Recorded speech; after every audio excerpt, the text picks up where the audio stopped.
I want to talk to you today about the screening process we use here at Punch Gym in Providence, Rhode Island, and the other Punch Gyms around the country. It's a screening process developed by Lee Burton and Gray Cook, and you can contact them at functionalmovement.com. You see the screening behind me? It's a 7-point system.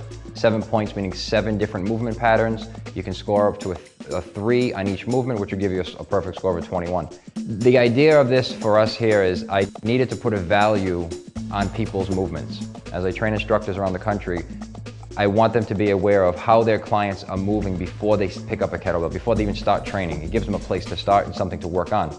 I'm going to give you a very quick example. If a client comes in the gym and they cannot touch their toes, it's not a good idea to start them off with heavy kettlebell swings. So work on a progression to get them to touch their toes. And here's a simple progression. There are many of them. This is a simple corrective exercise that may work. Have a kettlebell held under the base, clasp the fingers together, and just let your body fall, hips back, hips back, hips back, not quite like a deadlift, and drop your butt and get into a deep squat, and then stand up. And I said not quite like a deadlift. I want the hips back, but you can relax a little bit up top. Let the kettlebell open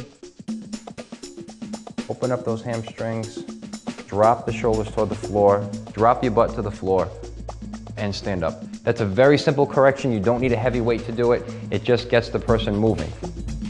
The screen will allow you to analyze this over a period of time. So if they score, let's say, a 1 on a particular test, and by doing some corrective kettlebell exercises, they now score a 2 and then eventually a 3, it gives you a baseline where you started from and how the progression's going and how these people are developing. It's a fantastic screen.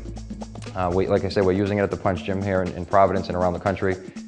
I would recommend it to anyone who's working with kettlebells, especially as it's become more popular right now. Functionalmovement.com, Gray Cook, Lee Burton, great guys. Check out their website. Give it a shot.